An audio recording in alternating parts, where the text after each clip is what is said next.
আসসালামু আলাইকুম। আমি তুষার ইমরান। আপনারা হয়তো যারা নিয়মিত আমার ভিডিও দেখেন অনেকেই আমাকে চিনেন, তবে আমি খুব বেশি পরিচিত মুখ না, বা আমি যদিও দীর্ঘদিন ধরেই গিয়ে ইউটিউবের সাথে বা ফেসবুকিংয়ের সাথে যুক্ত আছি, কিন্তু খুব বেশি একটা পরিচিত মুখ হয়ে উঠতে পারিনি। এই মুহূর্তে আমি আছি ডক্টর ফজলে রাব্বি পার্কের ঠিক সামনে। একটু বের হলাম অফিস থেকে বাইরের আলো বাতাস দেখার জন্য বা একটু ঘোরার জন্য। প্রত্যেক দিন দুপুরেই আমি একটু বের হই। এই মুহূর্তে আসলে পার্কের ভিতরে বন্ধ, এটা 3টার পরে খুলবে, এটা এখন বন্ধ করে রাখা হয়েছে। আর আমি বাইরে একটু হাঁটাচলা করছি। আজকে মূলত আমি এই ভিডিওর মাধ্যমে আপনাদেরকে জানানোর চেষ্টা করব যে কেন আসলে আমি ইউটিউবিংকে বা ইউটিউবার হওয়ার স্বপ্ন দেখতেছিলাম বা স্বপ্ন দেখেছিলাম, বা কেন আমি ইউটিউবিং শুরু করেছি। এটার পিছনে আসলে অনেক লম্বা গল্প। আমি ইউটিউবিং শুরু করেছি মূলত 2017 সালে। সো বুঝতেই পারছেন এখন 2025, অনেক বছর আগেই আমি ইউটিউবিং শুরু করেছি। কিন্তু একটা দুর্ভাগ্য বলা চলে আমার, বা ব্যাড লাক যেটাকে আমরা বলি, যে আমি সফল হয়ে উঠতে পারিনি, বা এখনও চেষ্টা করে যাচ্ছি, আস্তে আস্তে হয়তো আগাচ্ছি। ইনশাআল্লাহ আমি বিশ্বাস করি একদিন হয়তো অনেক বড় চ্যানেল হবে, বা ডে বাই ডে কাজ করার কারণে হয়তো একদিন অনেক বড় চ্যানেল হয়ে উঠবে আমার এই চ্যানেলটা।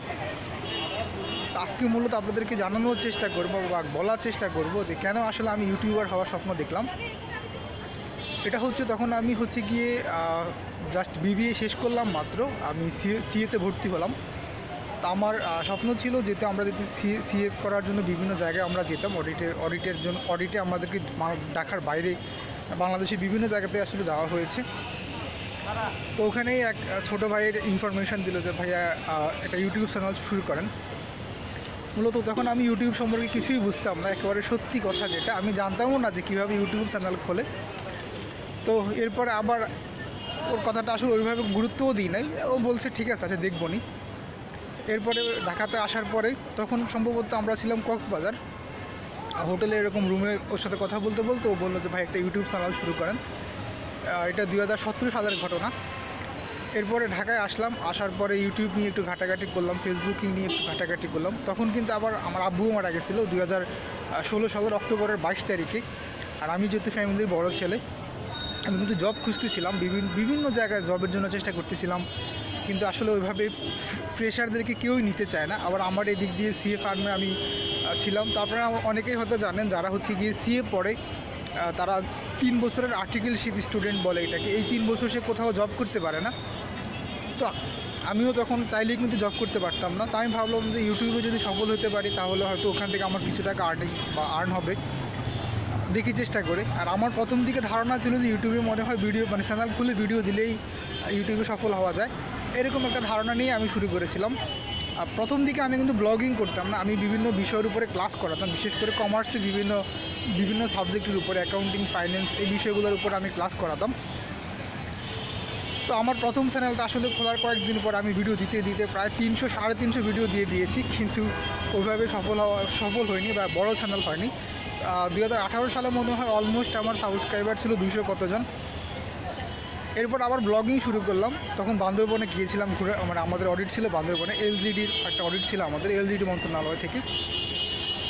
তো ওই অডিটে যাওয়ার পরে আমি ওখানকার বিভিন্ন ভিডিও শুরু করলাম। তো ভাবলাম যে মনে হয় ব্লগিং করলে খুব দ্রুত আগাবে, কিন্তু দেখলাম যে না, এখনও কিন্তু আমার প্রায় ব্লগিংয়ে অলমোস্ট প্রায় 300-350 বা 400 মতো ভিডিও, ওইভাবে সফলতা আসেনি।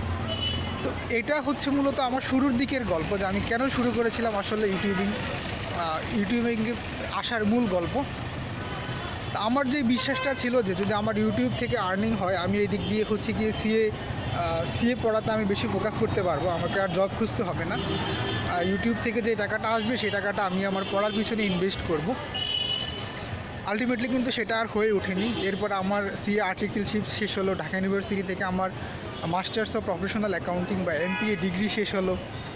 এরপর আমি এখন জব করতেছি, কিন্তু আসলে সত্যি কথা বলতে এখনও কিন্তু আমি ইউটিউবে সার্ভাইভ করেই যাচ্ছি। এই যে উনি হরনটা দিচ্ছে, কোনো প্রয়োজন নেই। আমি সবসময় কিন্তু এই হরনের বিরুদ্ধে কথা বলি। হরনটা আমাদের জন্য একটা বিরক্তিকর ব্যাপার। 2 মিনিট ধৈর্য ধরে একটু দাঁড়ান, লোকজন থাকলে সরে যাক, তারপরে যান না, তাকে হরন দিয়ে বিরক্ত করে তারপর যেতে হবে। হরনের বিরুদ্ধে কিন্তু আমি অনেক দিন ধরে আসলে প্রতিবাদ করে যাচ্ছি যে আমি আসলে এটা আমাদের পরিবেশের জন্য অনেক ক্ষতিকারক, বিশেষ করে শিশুদের জন্য, আমাদের জন্য, বয়স্ক মানুষদের জন্য। তো যাই হোক, আমি এরপর ইউটিউব চ্যানেল খুললাম এবং আমার যে বিশ্বাসটা ছিল যে ইউটিউব থেকে যদি আমার কিছু টাকা উপার্জন হয়, সে সম্পূর্ণ টাকাই আমি ইনভেস্ট করবো আমার পড়াশোনার পিছনে। এখনও আমি বিশ্বাস করি যদি আমার ইউটিউব থেকে ভালো একটা অ্যামাউন্ট আসে, আমি কিন্তু জব ছেড়ে দেবো, দিয়ে আমি ফুল টাইম সিএ লাইব্রেরিতে চলে যাব, লাইব্রেরিতে বসে বসে পড়বো আর সিএ পাস করার চেষ্টা করব। হয়তো হয়ে উঠছে না বা আল্লাহর হুকুম হচ্ছে না, আল্লাহর যখন হুকুম হবে তখন ইনশাআল্লাহ সফলতা আসবে। তো এভাবেই মূলত আমার ইউটিউবিং শুরু করা, সেই কক্সবাজার থেকে প্ল্যানিং করা, ঢাকাতে এসে তারপর ইউটিউব চ্যানেল খোলা। প্রথম দিকে হচ্ছে গিয়ে ক্লাসগুলো নেওয়া, এরপরে ব্লগ চ্যানেলটা আমি শুরু করেছিলাম মনে হয় 2018 শেষের দিকেই শুরু করেছিলাম। ব্লগের জন্য আমি প্রথম 2টা চ্যানেল খুলেছিলাম, একটা দিয়েছিলাম, নাম ছিল মেবি তুষার ইমরান খান ডেইলি ব্লগ। ওটাতে আমি এখনও মাঝে মাঝে শর্ট ভিডিও দিই। তো ওটাতে আসলে 200+ ভিডিও দেওয়ার পরও হচ্ছিল না। তারপরে ভাবলাম যে না, এই চ্যানেলটা মনে হয় না দাঁড়াবে, আরও একটা চ্যানেল খুলি। আর তখন গিয়ে খুললাম হচ্ছে ট্রাভেলিং উইথ তুষার ইমরান খান, এবং আমি কিন্তু অলমোস্ট অনেক জায়গাতেই কিন্তু ট্রাভেল করে এসেছি। এই চ্যানেলটাতে আস্তে আস্তে গ্রো করছে, হয়তো একটা সময় বড় হবে ইনশাআল্লাহ। তো ইউটিউবে আসার পিছনে মূল উদ্দেশ্যই ছিল এটা, যে ইউটিউব থেকে কিছু টাকা উপার্জন হবে আর সেই টাকাটা আমি আমার পড়ার ক্ষেত্রে ইনভেস্ট করব। এটা চিন্তা করে কিন্তু ইউটিউবিং শুরু করেছিলাম। তবে সত্যি কথা বলতে ইউটিউব হচ্ছে একটা কঠিন একটা প্লেস। এখানে সবার জন্য সবাই সফল হয় না। যাদের ভাগ্য অনেক ভালো, যাদের কমিউনিটি ভালো, চারপাশের মানুষজন যারা আছে তারা অনেক বেশি হেল্পফুল, তাদের জন্য খুব সহজ হয়। আপনি একটা ভিডিও দিলেন, আপনার আশেপাশে যে 10-15 জন 20 জন মানুষ আছে, আপনার বন্ধুবান্ধব, আত্মীয় স্বজন, সবাই ভিডিওটা দেখলো, সবাই লাইক কমেন্ট করলো, তখন কিন্তু আবার আপনি অনেক ফাস্ট ইউটিউবে সফল হতে পারবেন। আপনার ভিডিওটা ইউটিউব সবার কাছে পাঠাবে। কিন্তু যখন আপনি একটা ভিডিও দিলেন, 10 জনও ভিউ আসলো না, বা আপনার আশেপাশে মানুষজন দেখলো না, লাইক কমেন্ট করলো না, যারা সাবস্ক্রাইব করে রেখেছে তারা দেখলো না, আর তখন আবার কিন্তু আপনাকে স্টেপ বাই স্টেপ হার্ডওয়ার্কিং করে কিন্তু উঠতে হবে। তো যাই হোক, আমি এখন ডক্টর ফজলে রাব্বি পার্কের সামনে গুলশান 1-এ, ধানমন্ডিতে না, বারবার ধানমন্ডি চলে আসে, তো গুলশান 1-এ এই মুহূর্তে এখানে আসি। এটাই হচ্ছে কিন্তু ইউটিউবে আমার এখন পর্যন্ত জার্নি। আমি এখনও সার্ভাইভ করেই যাচ্ছি। সেই 2017 থেকে শুরু করেছিলাম ইউটিউবিং, আর এখন অলমোস্ট প্রায় হচ্ছে গিয়ে 2025। তো 17 থেকে হিসাব করলেও প্রায় 7-8 বছর হয়ে গেছে। তবে হ্যাঁ, ইনশাআল্লাহ চেষ্টা করে যাব। বাকিটা হচ্ছে আল্লাহর হুকুম। আসলে সৃষ্টিকর্তার হুকুম না থাকলে, বা আমাদের আল্লাহর হুকুম না থাকলে কিন্তু কোনো কিছুই হয় না।